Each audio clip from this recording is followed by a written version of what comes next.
네, 감사합니다. 열왕기상 5장 1절에서 18절. 열왕기상 5장 1절에서 18절. 한 절씩 번갈아 읽겠습니다. 솔로몬이 기름 부음을 받고 그의 아버지를 이어 왕이 되었다 함을 두로왕 히람이 듣고 그의 신하들을 솔로몬에게 보냈으니 이는 히람이 평생에 다윗을 사랑하였음이라.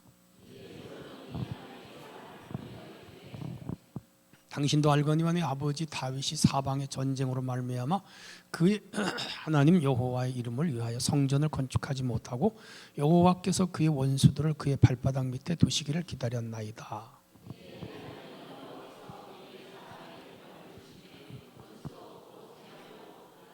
여호와께서 내 아버지 다윗에게 하신 말씀에 내가 너를 이어 내 자리에 오르게 할 내 아들 그가 내 이름을 위하여 성전을 건축하려 하신 대로 내가 내 하나님 여호와의 이름을 위하여 성전을 건축하려 하오니.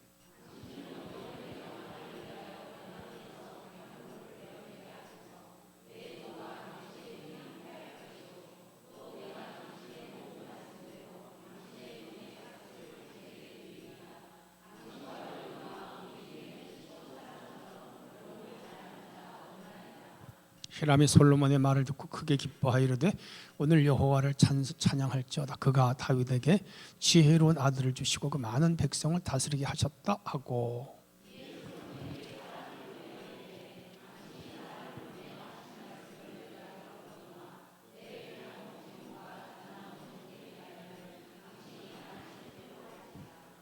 대종이 레바논에서 바다로 운반하겠고 내가 그것을 바다에서 뗏목으로 엮어 당신이 지정하는 곳으로 보내고 거기서 그것을 불리니 당신은 받으시고 내 원을 이루어 나의 궁정을 위하여 음식을 주소서 하고.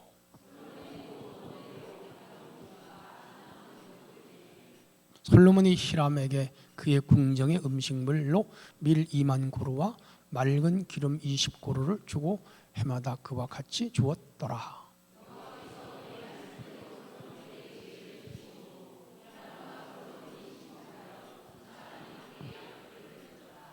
이에 솔로몬 왕이 온 이스라엘 가운데서 역군을 불러 일으키니 그 역군의 수가 3만 명이라.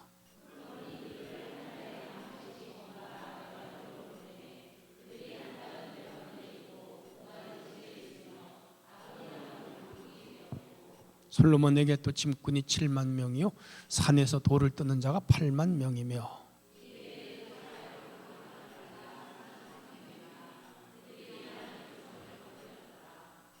이에 왕이 명령을 내려 크고 귀한 돌을 떠다가 다듬어서 성전의 기초석을 놓게 하매 건축자와 히람의 건축자와 그 발 사람이 다 다듬고 성전 건축하기를 위하여 제목과 돌을 갖추니라. 아멘.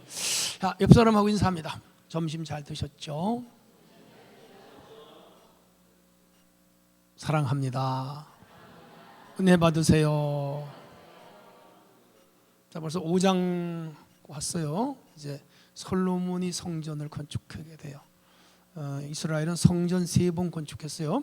솔로몬 성전, 스룹바벨 성전, 헤롯 성전. 자, 오늘 솔로몬 성전입니다. 히람의 도움을 구하는 솔로몬입니다. 히람은 우리나라 히람이라는 이름이 있어요. 괜찮은 이름이에요. 이 사람은 두로입니다. 두로는 오늘 레바논이라고 생각하시면 돼요.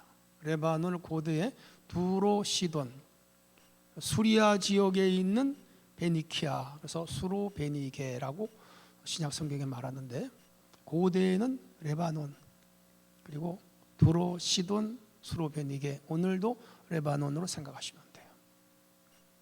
여기에는 이제 두 가지 좋은 게 있는데 첫째는 좋은 나무가 나와요. 백향목이라 그러는데 실제 가보면 삼나무예요. 삼나무. 일본에 가니까 삼나무가 그렇게 많더라고요. 이게 굉장히 좋은 제목이에요. 그래서 이 삼나무를 베어다가 성전을 지었고요. 또 하나는 대리석이 여기서 주로 나요. 레바논에서.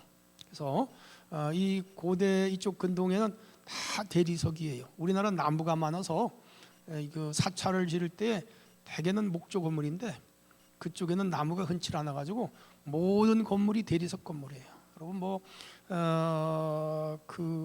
그리스의 우리 그 페르타논 신전인가요?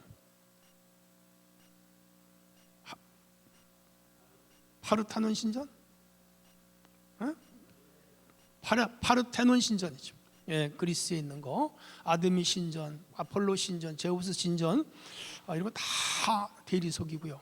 그리고 그 중근동의 모든 성전은 다 성당이죠. 대리석으로 지었어요. 그래서 이쪽에 그 터키의 소피아 성당, 로마에 가면 그 베드로 성당 다 대리석인데 기가 막히죠. 아름답게 지었어요. 그래서 대리석과 이 향나무, 즉 삼나무는 이쪽 두로시돈에서 가져옵니다. 자, 여기 제가 잘 안 보이니까 이쪽에서 글씨가 좀 멀어서 이쪽에서 측면할게요.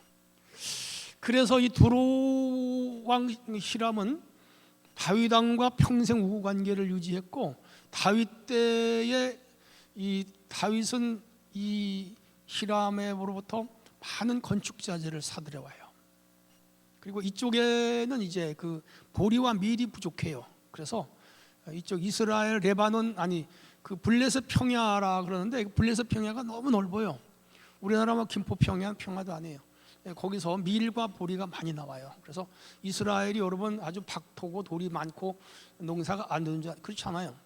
요단강 동편만 그렇지 요단강 서편으로 가면은요 그쪽 그 지중해 해안가는요 아주 곡창지대입니다. 어마어마하게 많은 쌀이 나와요. 오늘 그 가자 지구라고 해서 지금 현재 하마스가 지배하고 있는 다 블레셋 땅인데요, 다 평야예요. 농사가 엄청 잘 돼요. 그래서 여기서 나오는 밀과 보리를 저쪽으로 수출하고 그쪽에서는 필요한 건축 자재를 그래서 무역을 했죠. 그래서 이 다윗 시대부터 두 사람이 친했는데 그 아버지가 죽고 아들 솔로몬이 왕이 되자 아버지와 맺었던 그 우호 관계를 이제 유지하기 위하여 사절단을 보내왔고요. 단순한 외교적 제스처가 아니고 두 나라 사이의 깊은 유대감의 표현이었죠. 그래서 아주 좋은 관계를 맺었어요. 우리 에이펙 경주에서 이제 끝나가죠? 끝났나요? 그래서 이번에 트럼프도 오고 시진핑도 오고 많은 나라 지도자들 많이 왔는데 좋은 결과를 본 것 같아서 참 좋아요. 자, 성전 건축의 적기. 다윗은 이제 성전 건축하는 게 꿈이었는데 하나님이 응답을 안 했어요. 왜냐하면 사람을 너무 많이 죽여서 피를 흘린 자는 하나님의 집을 지을 자격이 없다. 너 아들이 깨끗하니까 깨끗한 사람이 지어라. 하나님 은혜로 솔로몬이 건축을 하게 돼요. 폭력을 하나님 싫어하죠. 전쟁이나 사람 죽이는 걸 하나님 기뻐하지 않아요. 다윗은 나라를 세우기 위하여 부득불 그 일을 했지만 하나님은 평화의 왕이시오, 평강의 왕이시죠. 그래서 전쟁보다는 평화. 그래서 이제 평화로운 세계가 열리는데 솔로몬이 성전을 지을 수 있는 기회를 주셨죠. 우리가 일평생 예수를 믿으면서 딱 한 번은 성전 짓는데 참여하는 건 복이라고 봐요. 복이라고 봐요. 자, 그래서 솔로몬 지혜롭게 히람에게 편지를 보냈고 아버지 다윗이 끊임없는 전쟁으로 성전을 건축하지 못한 사정을 쫙 설명을 했어요. 그러면서 이제 하나님께서 사방에 평화를 주셨기 때문에 솔로몬 때는 전쟁이 한 번도 없었어요. 다윗 때는 날마다 전쟁을 했어요. 얼마나 평화로운 세상이 왔어요. 그래서 이제 하나님 이름으로 성전을 건축할 시기가 도래됐다니까 이 히람이 기쁘게 솔로몬의 도움을 주겠다. 응답이 왔어요. 레바논 백향목 보세요. 성전 건축의 필수적인 고급 목재로 내구성과 아름다움이 뛰어나지요. 제 친구가 용인에서 교회를 지었는데 그 다 편백나무로 예배당 안을 다 리모델링했어요. 인테리어를 저 지하 1층, 2층, 3층, 4층을 다 편백나무로 했는데 거기 들어가면요 그 편백나무 냄새가 너무 향기로워가지고 수많은 병자가 와서 다 고침받을 것 같아. 얼마나 좋은지. 그게 우리 건강에 좋은 나무죠, 그죠? 예, 이거 장로님 편백나무인가요? 요 앞에 거. 예. 이거 깔은 건 낙엽성인가요? 바닥은? 장판이에요. 장판이래. 밟아도 괜찮아. 요거가 편백나무야. 요거가 요 앞에 요거. 이 향기가 좋고요. 그 시톤피드인가요?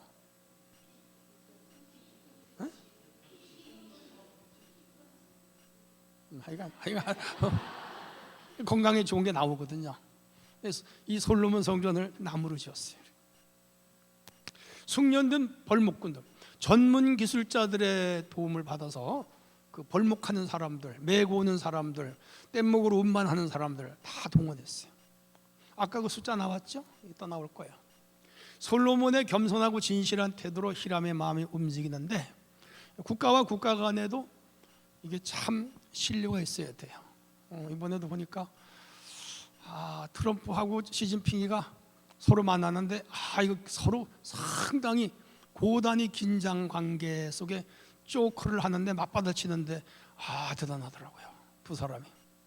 또 이재명 대통령하고 시진핑도 서로 쪼크를 좀 약간 썰렁하긴 했는데 주고받으면서 기싸움하는 대단한, 이게 국제 관계예요. 그래서 한 나라의 왕과 한 나라의 왕이 서로 좋은 관계를 유지하는데, 이것도 솔로몬에게 주신 하나님 지혜예요. 우리가 살아가면서 주변 사람하고 잘 지내야 돼요. 옆 사람하고 잘 지냅시다. 그게 평화예요. 그게 축복이에요. 그래서 우리가 가족끼리는 싸우지 말고 살아야 돼. 가족끼리니까 뭐 싸우면서 사는 거지. 그건 옛날 사람들이 하는 얘기예요.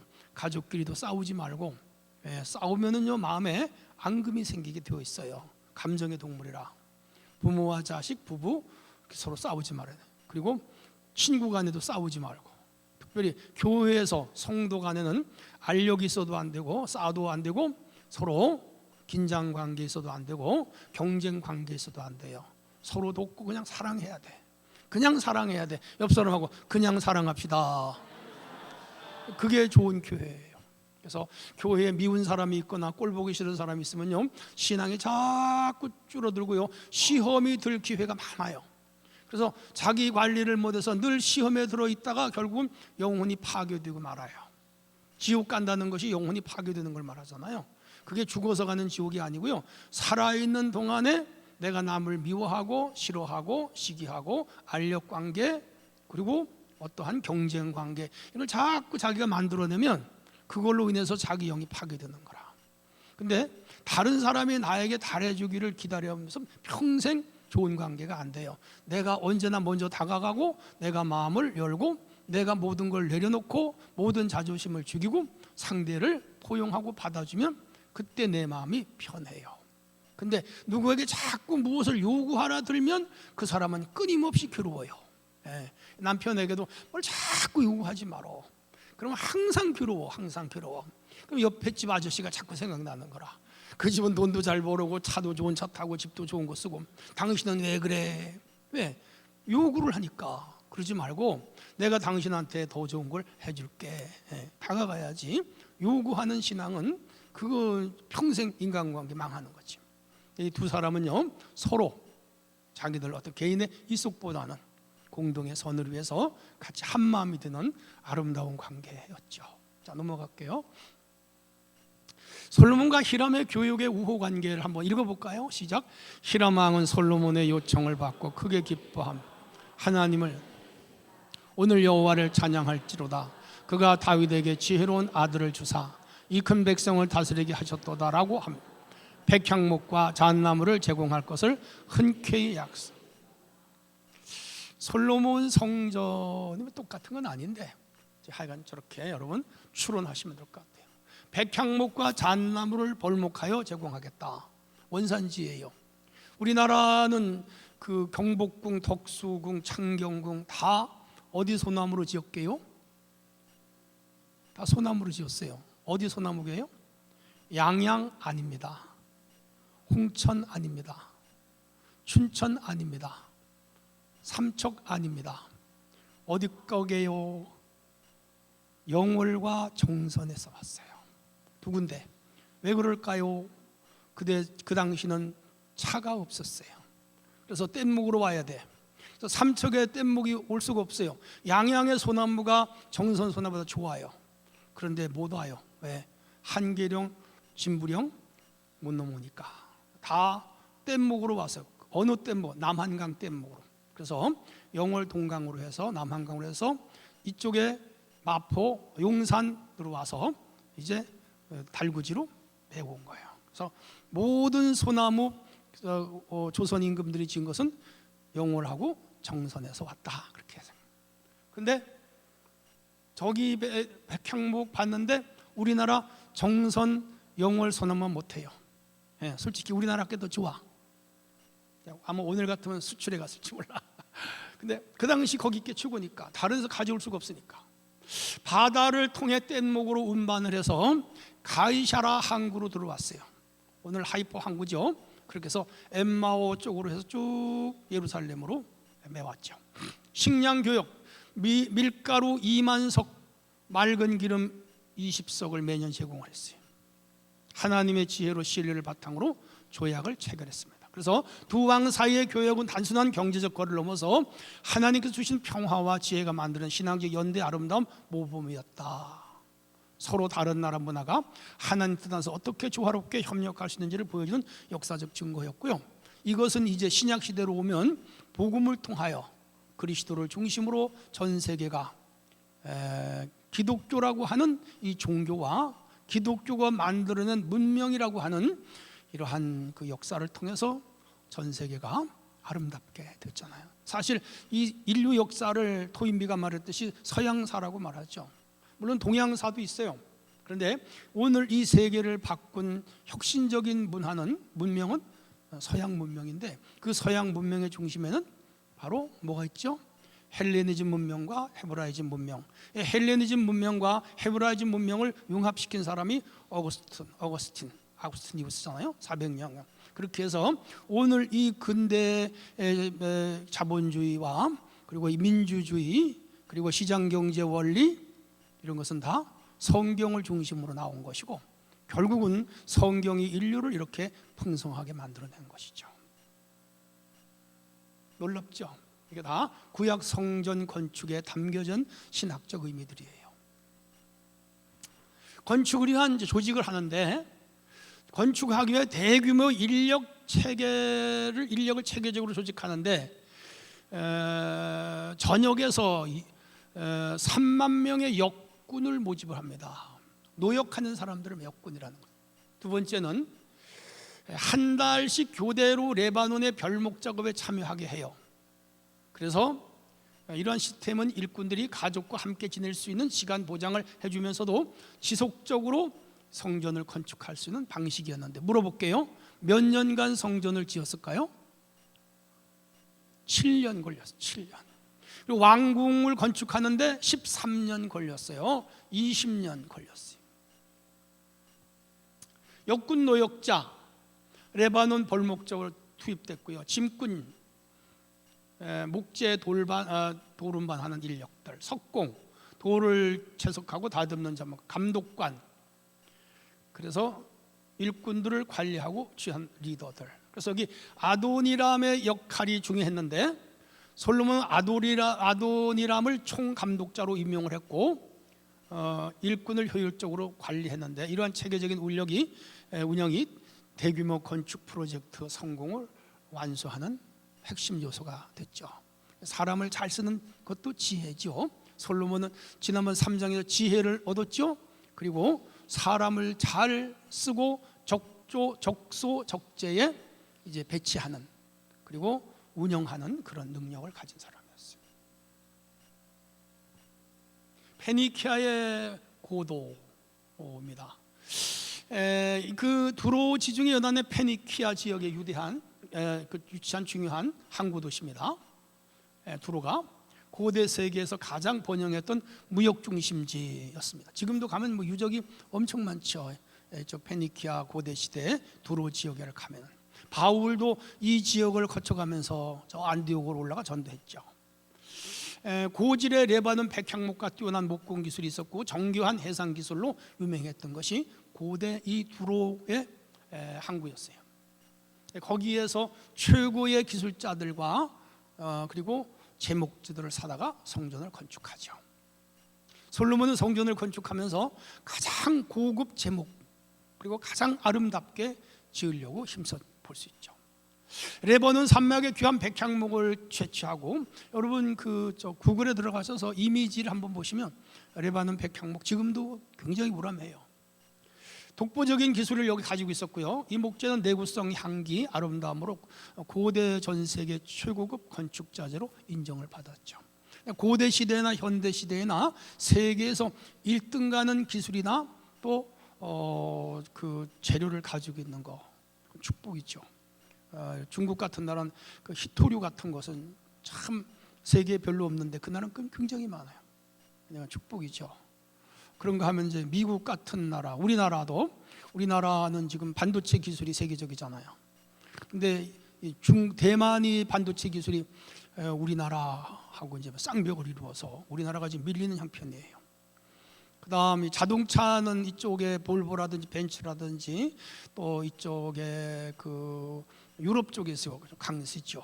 근데 우리 한국에도요, 현대 자동차, 기아 자동차는 굉장히 세계적이죠. 그래서 이 세계적인 브랜드를 가진 나라들이 세계 그 경제나 시장을 점유하고 또 이끌어가는, 우리나라가 이런 것들을 좀 많이 만들어내도록 지도자들이 힘써야 될 거라고 봐요. 고대 시대에는 여기는 저 나라는 만든 건 아닌데 자연적 축복이죠. 자, 수세기 동안 축적된 목공 기술, 건축 노하우를 가진 숙련 장인들이 모여 살았고, 그들의 기술은 주변 국가들로부터 평가를 받았어요. 우리나라에서는 삼국시대부터 유명했던 기술이 우리나라 땅에 있었죠. 우리나라 최고의 기술 뭐였죠? 백제, 도자기. 백제가 만드는 도자기는 세계적인 기술입니다.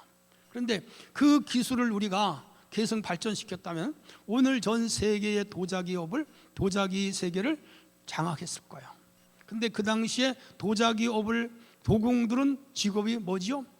천민이었어요. 그래서 계급제도에서 천민으로, 그래서 백정이라든지 도공이라든지 또 무슨 이렇게 그 대장쟁이라든지 이런 천민으로 여겼어요. 키워주질 않았어. 근데 이 한국 그 백제의 도공을 알아보고 대거 수입한 나라가 있죠. 어느 나라죠? 일본이에요. 일본이 이 사람들 귀족 대접을 하면서 키워줬어요. 그래서 일본 도자기가 유명해졌잖아요. 근데 그거보다 더 중요한 유럽에서는요, 세계적인 도자기들이 많이 나오죠. 요즘도 그 홈쇼핑에서 보면 우리나라 도자기는 별론데 저쪽 뭐 영국, 프랑스, 이태리에서 나오는 도자기가 엄청 팔려가요. 한 세트에 70만 원, 140만 원, 200만 원. 뭐 돈 있는 사람은 서로 살려고 그러더라고요. 우리나라 조상들이 좀 미련해서 그러다가 나라를 망가뜨렸죠. 나라까지 뺏겼잖아요, 일본에게. 이런 건 우리가 새겨들어야 돼요. 평화의 연대의 상징. 히람 왕과 솔로몬 협력은 단순한 경제 무역을 넘어 서로 다른 나라가 하나님 따라 평화롭게 협력하는 신앙적 연대, 아름다운 모습입니다. 우리가 살아가면서 혼자 못 크잖아요. 연대가 중요해요. 우리에게 가장 중요한 연대는 교회 안에서 성도와의 연대예요. 권사님들끼리 잘 지내시고, 안수집사님들 잘 지내시고, 장로님들 잘 지내시고, 직분자들 가운데 잘 지내셔야 돼요. 다투지 말고 아까 말씀드린 대로 서로 알력 관계가 있거나 혹은 서로 경쟁 관계에 있지 말고 서로 돕고 협력하는 관계. 옆 사람 협력하며 삽시다. 이게 교회의 유익뿐 아니고 자기 인생의 자산이에요. 그렇죠? 우리가 여러분 스마트폰을 보시면 여러분 스마트폰에 이름이 저장되어 있을 거예요. 1000명이 넘는 분도 2000명이 넘는 분도 있고 한 500명, 600명씩 되는 분도 있는데, 저도 들여다보면 우리가 교회 안에 성도와 관련된 사람들, 내가 또 신학 부분에서 공부한 그런 사람들이 주를 이루고 있어요. 그 사람들이 내가 사는 날 동안에 나의 이웃이에요. 옛날 이웃은 한 동네 살았지만 요즘 이웃은 휴대폰 안에 있어요. 그래서 휴대폰 안에 있는 사람이 내 이웃이에요. 그건 뭐 천리밖에 있을 수도 있고 백리밖에 있을 수도 있고 부산에도 있고 광주에도 있고 대구에도 있고 전국 각지에 다 있는데 그 내 친구잖아요. 그냥 공간적으로 모니까 자주 못 만나는데 스마트폰 안에 있으면서 가까이 만나는 사람은 성도잖아요. 우리가 서로 친밀해야 돼요. 이걸 성도의 교제라 그래요. 그래서 성도들 간에는 아름답게 지내, 옆 사람 아름답게 지냅시다. 꼭 신앙적인 유익만은 아니고요, 우리 삶에도 유익이 많이 돼요. 애들을 키울 때, 결혼을 할 때, 집을 살 때, 일을 할 때 다 우리가 서로 도와주는 사람들이잖아요. 히람과 솔로몬은 그런 관계에서 인간관계를 잘하는 사람이었어요. 자, 두로 문화의 융합입니다. 목수들과 이스라엘 건축가들이 함께 성전 건축 참여했고요, 다른 문화와 기술이 조화롭게 융합돼서 영광을 돌리는 위대한 결과물을 만들었는데, 당시에 이스라엘은 건국된 지가 지금 솔로몬 때 80년밖에 안 돼요. 여기는 계속 전쟁하느라고 장인도 없었고 기술자들도 없어. 그러니까 여기는 어떠한 건축 문화나 건축 기술이 아직 없어. 그런데 이 건축 문화 기술이 발달한 곳이 두로 지역이라, 여기 사람들 이 기술과 재목을 수입해서 하나님 나라, 즉 성전 건축의 융합을 이루어내는 아주 굉장히 지혜로운 왕이었다, 그렇게 볼 수가 있어요.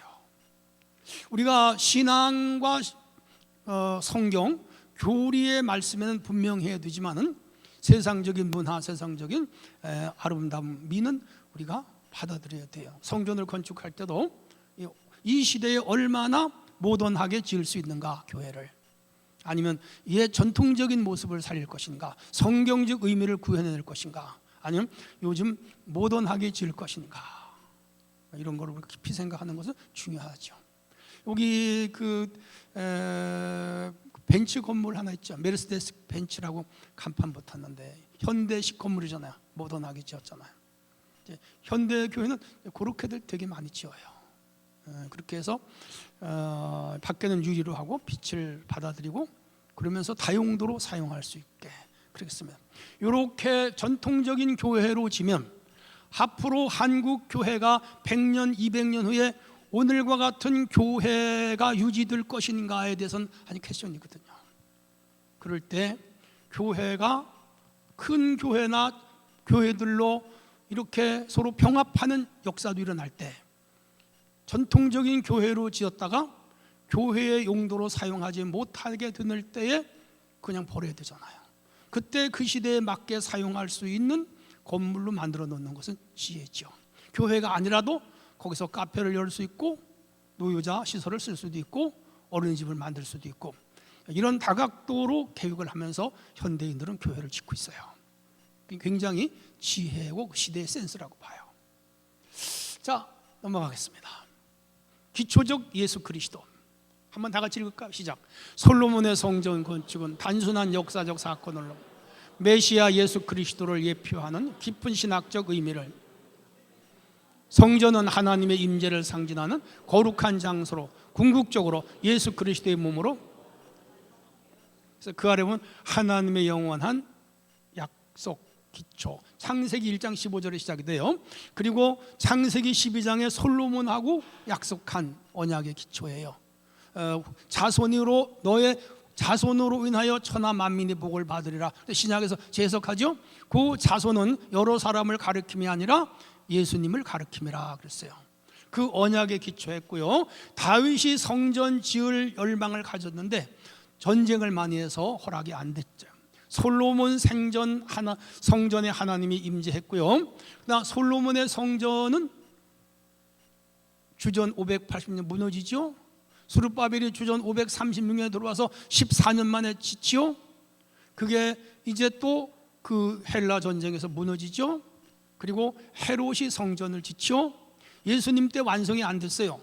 예수님 돌아가시고도 주후 한 48년 경에 가서 완성이 되는데, 예수님이 그 성전을 인정했어요? 안 했어요? 안 했어요. 이 성전을 헐어버려라. 내가 며칠 만에 짓겠다? 3일 만에 짓겠다. 요한이 그걸 해석하지요. 그가 말하는 성전은 자기 몸을 가리키머라. 그러니까 예수님이 자기 성전이다. 그러나 이들이 지은 이 한 천년 역사에서 세계의 성전은 그들에게 영적 심볼이었어요. 중요한 가치가 있어요. 오늘 우리 예배당이지 여기 교회는 성전은 아니에요. 성전은 우리 마음속에 있어요. 그러나 우리가 예배하고 모이고 주의를 하기 위한 장소로서의 예배당은 필요해요. 우리 교회가 있는 거라. 성전은 우리 마음속에 있고 우리의 성전은 하늘나라에 있다. 그거 잊으면 안 돼요. 자, 역할은 넘어가고 만남의 장소 읽어볼까요? 시작. 성전은 하나님과 인간이 만나는 거룩한 장소.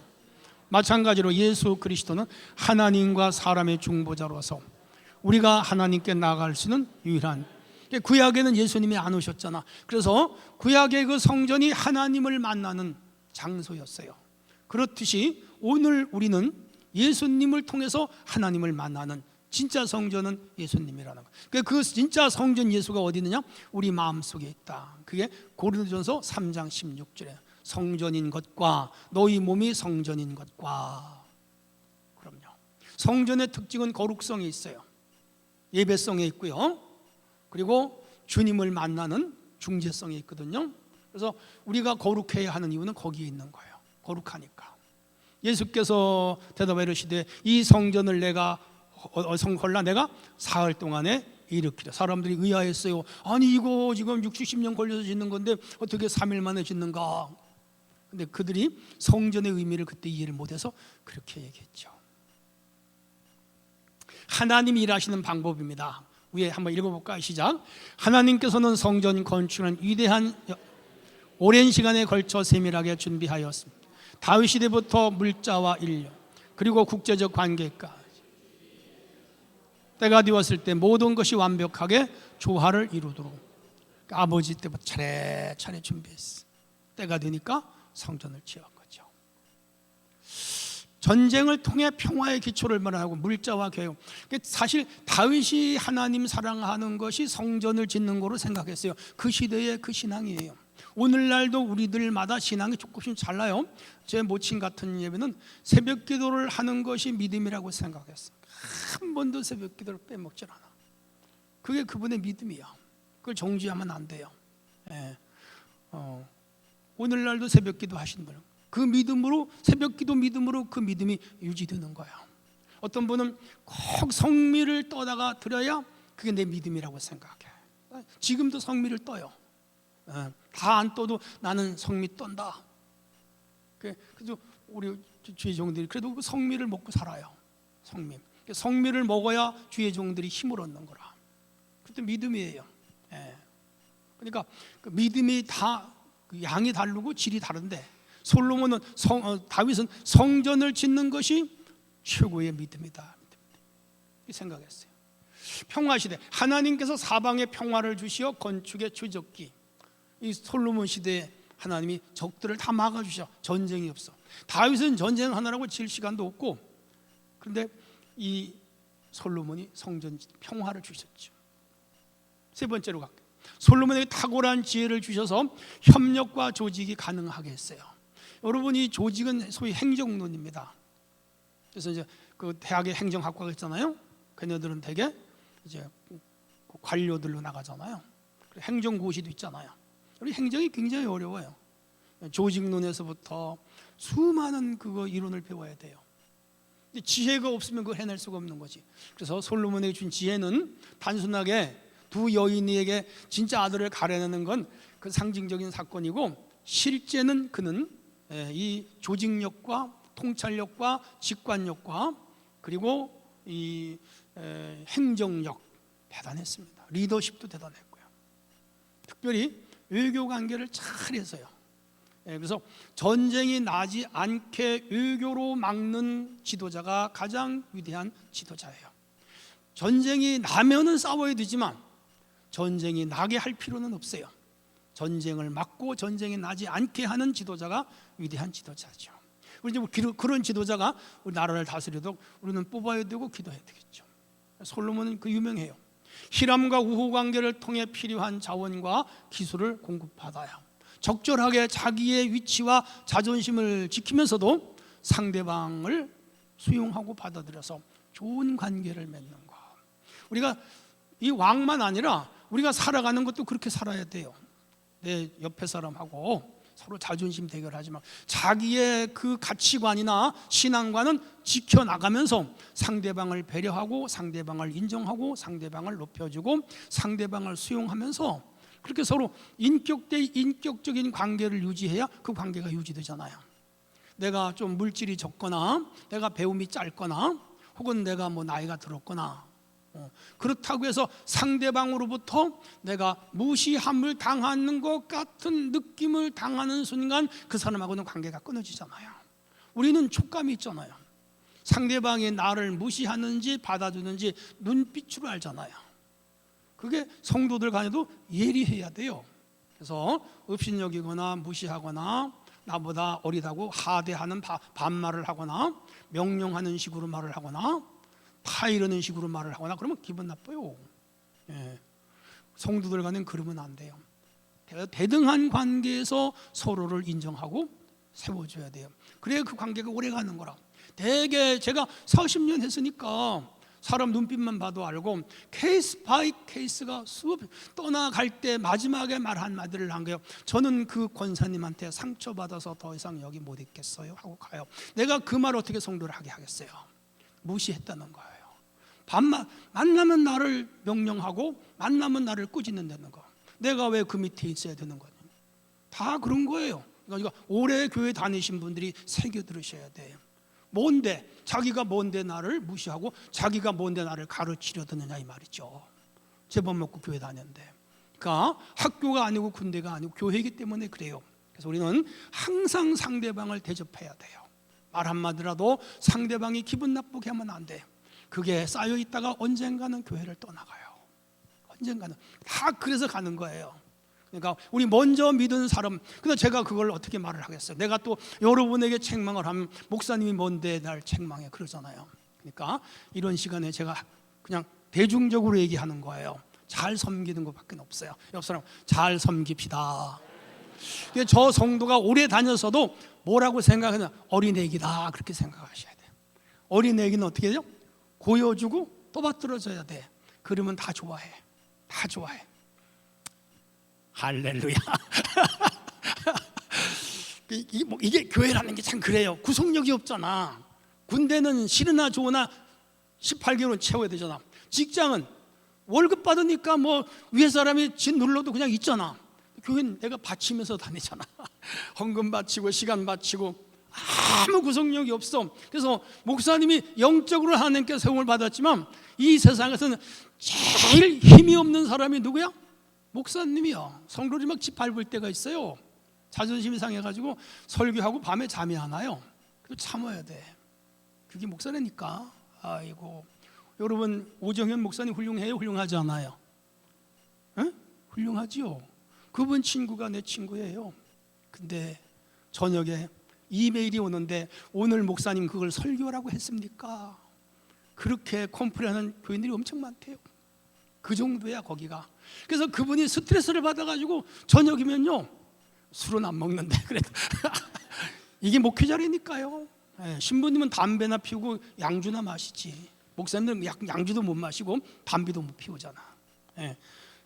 여러분 천주교 신부님들은요 고급 양주만 마셔요. 우리 친척 중에 그 신부님 있잖아요. 해외에 성도들이 여행하고 올 때 반드시 신부님에게 선물 가지고 온대요. 우리 성도들은 선물도 안 가져와. 갔다고 하다가 가져오시는 분들도 있어요. 그런데 양주 그런 거 오면요 그거 팔아 쓰라고 준대요. 근데 이만큼씩 온대요. 지난번에 오늘 팔았는데 1200만 받았다. 1200만 원 그렇게 막 가져와. 근데 다 먹고 남는 거예요. 이 가톨릭은 그 제도적으로 잘 만들어.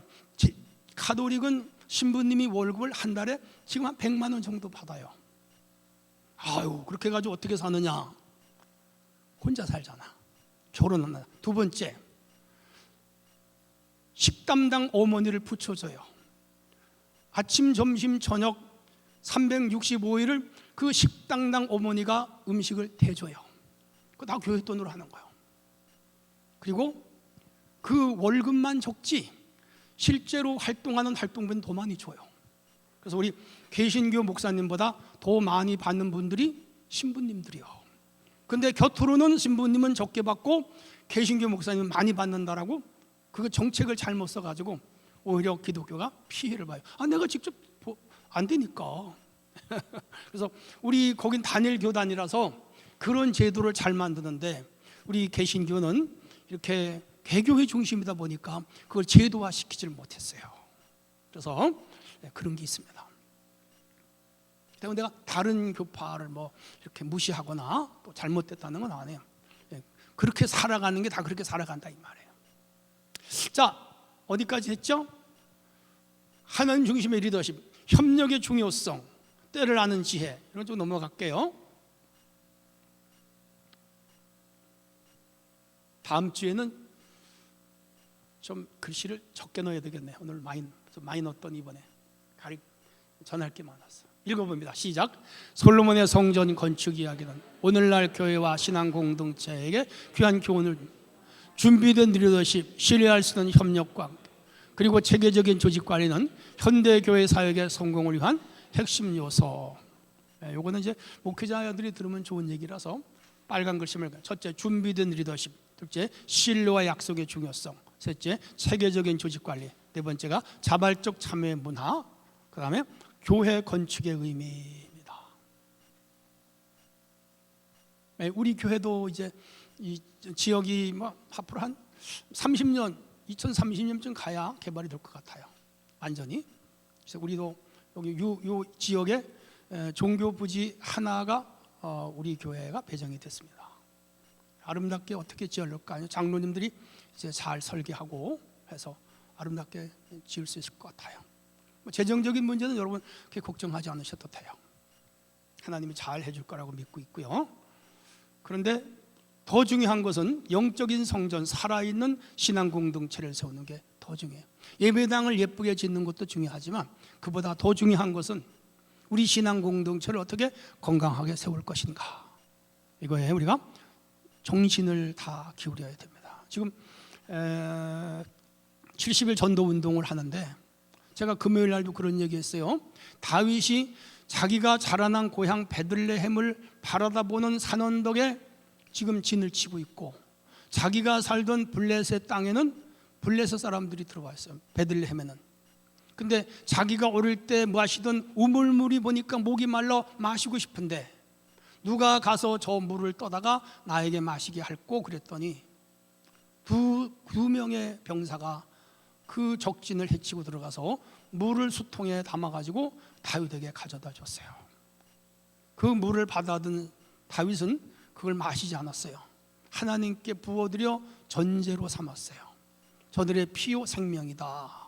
그런데 그 두 사람의 헌신이 그날 전쟁을 이기게 하는 원동력이 됐어요. 야, 오늘 전도 축제, 전도 운동에 다 누군가 내가 아니라도 하겠지, 나는 못해, 난 해보니까 안 돼, 폐잔병이잖아요. 나는 지금까지 전도를 해본 적이 없어, 빨리 12월 30일이 지나갔으면 좋겠어, 그러면 스트레스 안 받으니까, 그 사람들은 그리스도인이 아니에요. 진짜 그리스도인은 내가 비록 열매를 못 맺더라도 써내고, 그리고 그 전도 대상을 위해 기도하고 12월까지 데려오도록 힘쓰고, 못 들어오면 내년에 데려오면 되잖아. 그렇죠? 옆 사람은 하는 척이라도 합시다. 그래야 공동체가 되는 거 아니에요? 그래요, 안 그래요? 그렇죠. 그게 교회로구나. 어떻게 아름답게 짓느냐가 아니라 어떻게 공동체를 세우느냐가 중요하잖아. 그죠? 오늘 다음 주에는 적어내야 됩니다. 나도 적어낼 거니까 안 적어내기만 해 그냥. 내가 어떻게 할 건데, 내가 어떻게 하겠어요 여러분을. 어떻게 못하지. 그게 무서운 거잖아. 그치? 옆 사람 꼭 합시다. 할 줄로 믿어요. 넘어갈게요. 웃줄만 읽으면 시작. 구약은 시작. 구약의 성전은 하나님께서 그의 백성들 가운데 거하시는 상징적인 장소였습니다. 오늘날 교회는 건물이 아니라 예수 그리스도를 믿는 성도들의 모임 자체가 성전입니다. 우리 각자가 성령이 거하시는 하나님의 성전이며 함께 모일 때 그리스도의 몸을, 교회를 이룹니다. 첫 번째는 거룩성이에요. 교회가 거룩해야 돼요. 두 번째는 사랑입니다. 사랑의 실천. 세 번째는요, 협력입니다. 서로 은사로 도와야 돼요. 오늘도 점심 잘 먹었잖아요. 그렇죠? 어저께 오늘 수고하신 분들이 협력하니까. 그다음 말씀이에요. 말씀으로 세워지는 실천하는 공동체. 그다음에 다섯째가 증거예요. 이 증거가 증인, 전도인 거예요. 개인 차원에서 성전을 거룩하게 지켜야 될 책임이 있어요. 공동체 차원에서 서로를 세우고 세상을 향해 복음을 전하는 사명 공동체예요. 주님 올 때까지 해야 되는 거라. 선교적 차원에서는 전 세계에 복음을 전해야 되겠죠. 늘 이 세 가지를 기억해야 돼요. 개인적 차원, 공동체 차원, 선교적 차원의 역할을 교회는 해야 된다. 자, 결론입니다. 맨 위에 줄 읽어볼까요? 시작. 열왕기상 5장의 성전 건축 준비 과정은 하나님의 주권적인 계획과 인간의 지혜로운 협력을 아름답게 조화를 이룬 역사적 사건. 다윗의 준비, 솔로몬의 지혜, 히람의 협력, 그 세 가지가 중요해요. 그리고 수많은 일꾼들의 헌신이 하나로 모여 하나님께 영광을 돌리는 성전 건축이 되었다는 게 솔로몬 성전이에요. 세상에 그냥 주는 건 없죠. 첫째가 하나님의 계획이고요, 영원 전부터 구원의 청사진이 이루어지는 것이죠. 두 번째는 솔로몬에게 주신 초자연적인 지혜, 기도할 때 주셨죠. 그래서 솔로몬에게 성전을 지으라고 지혜를 주시고, 오늘 우리에게 교회를 섬겨 복음 역군이 되고 선교 사역을 감당하라고 우리에게 건강을 주시고 물질을 주시고 재능을 주신 거죠. 성전의 완성, 하나님께 영광 돌리는 거룩한 집이고요, 백성의 헌신, 각자의 자리에서 최선을 다했습니다. 역군들을 뽑고 진군들을 뽑고 또 이 기능공들을 뽑아서 그 일을 했죠. 우리에게 주시는 메시지 있습니다. 읽어볼까요? 시작. 솔로몬과 히람의 협력은 오늘날 우리에게 깊은 영감을 줍니다. 서로 다른 배경과 문화를 가진 사람들이 하나님의 뜻 안에서 협력할 때 불가능해 보이는 일도 이루어질 수 있습니다. 이스라엘 백성의 헌신은 각자가 맡은 역할에 충실할 때 공동체 전체가 하나님께 영광을 돌릴 수 있음을 보여주는 사례라고 볼 수가 있죠. 우리도 하나님께 주신 평화와 지혜를 따라 협력하며 각자의 자리에 최선을 다할 영광을 돌리는 거, 우리의 산제사가 되는 것이죠. 자, 평화 속에 일하시는 하나님, 협력으로 이루시는 하나님 뜻, 오늘 우리의 사명 기억하시고 맨 아랫줄만 읽고 끝내겠습니다. 시작. 그러므로 내 사랑하는 형제들아, 견고함 흔들리지 주의 쓰는 자들이 되라. 이는 너희 수고가 주 안에서 헛되지 않을 줄을 아노라. 아멘. 하나님 아버지 감사합니다. 오늘 5장을 통해서 솔로몬과 이웃나라 왕 히람이 협력하여 아름다운 성전을 건축하게 되는 장면을 보면서 오늘 이 시대에 우리 교회가 어떻게 주님 주신 복음 전도 영혼 구원 함나라를 이루어 가야 하는 원리를 제공받습니다. 우리 모두가 개인적인 차원에서 교회를 섬기고 공동체적 차원에서 교회를 섬기며 선교적 차원에서 교회를 섬겨갈 수 있도록 날마다 은혜를 내려주시옵소서. 예수님 이름으로 기도합나이다. 아멘.